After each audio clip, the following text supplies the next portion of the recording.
દોસ્તો, ઘણીવાર આપણા બોલાયેલા શબ્દ કરતાં આપણું મૌન એ ખૂબ મહત્વનો ભાગ ભજવતું હોય છે. ઘણીવાર આપણે દરેક પ્રતિક્રિયાએ જવાબ દેવું જરૂરી નથી હોતો.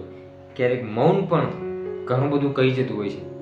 બહુ સરસ મજાની વાત આજે હું તમારા માટે લઈને આવ્યો છું. જો તમે દરેક નાની નાની વાતે પ્રતિક્રિયા આપો છો તો આ વિડીયો ખાસ તમારા માટે છે. એક ગાઢ જંગલ, અને જંગલમાં ગુરુ શિષ્યની પરંપરા મુજબ શિષ્યો ગુરુ પાસેથી જ્ઞાન લે અને ગુરુ જોડે ખૂબ પ્રેમથી અને ખૂબ ખંતથી બધા શિષ્યો ભણે.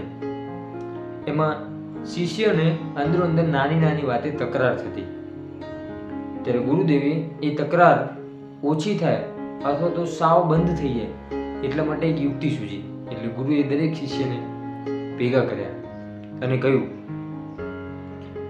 કે તમારે જે નાની નાની વાતે તકરાર થાય છે એના બદલે એક દિવસ એવો રાખો કે તમારે કોઈ પણ વ્યક્તિ કંઈ પણ બોલે, કોઈ પણ શિષ્ય અંદર અંદર કંઈ પણ બોલે, તમારે કોઈએ કંઈ જવાબ નહીં દેવાનો. બધા શિષ્યએ માત્ર મૌન ધારણ કરવાનું, કોઈ પ્રતિક્રિયા નહીં આપવાની. કોઈ આપણા વિશે સારું કહે, ખરાબ કહે, જેને જે કહેવું હોય તે કહે, પરંતુ આપણે એમાં પ્રતિક્રિયા નહીં આપવાની.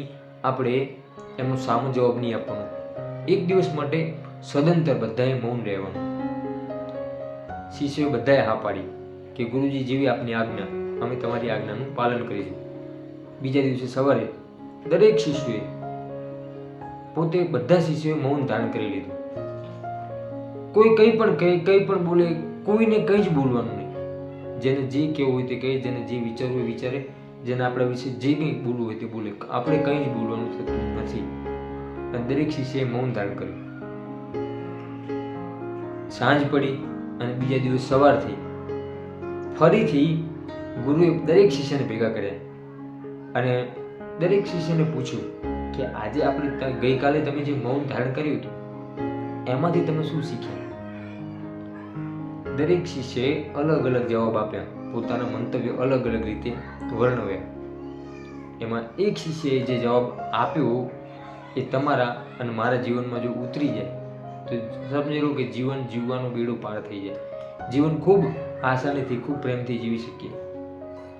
ગુરુએ શિષ્યને પૂછ્યું કે તમને આ મૌન પરથી શું શીખવા મળ્યું? ત્યારે એક શિષ્ય એવું બોલ્યું કે ગુરુજી, આ મૌન ઉપરથી હું એક વસ્તુ ચોક્કસ શીખી ગયો છું કે દરેક વાતે દરેકને જવાબ દેવો એ જરૂરી નથી. દરેક વાતે દરેકની પ્રતિક્રિયા આપવી એ જરૂરી નથી. ક્યારેક આપણું મૌન શબ્દો કરતાં વધારે તાકાત ધરાવે છે. શબ્દો કરતાં વધુ કહી જતું હોય છે આપણું મૌન. એટલે ઘણીવાર બોલવા કરતાં મૌન રહેવામાં બહુ જ વધારે મજા છે. અને એટલે જ કહેવાય છે કે બોલાયેલા શબ્દના આપણે ગુલામ છીએ અને ન બોલાયેલા શબ્દના આપણે માલિક છીએ.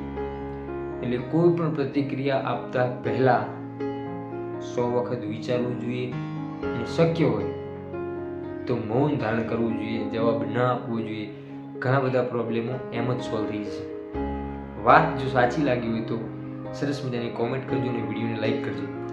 આવા જ બીજા સરસ મજાના વિડીયો જોવા માટે આપણી યુટ્યુબ ચેનલ હું અને મારી વાતોને સબસ્ક્રાઈબ ચોક્કસથી કરજો. ફરીથી મળીશું એક નવા જ વિડીયો સાથે, એક નવા જ અંદાજમાં. ત્યાં સુધી દરેક દોસ્તો, દરેક મિત્રને જય સીતારામ.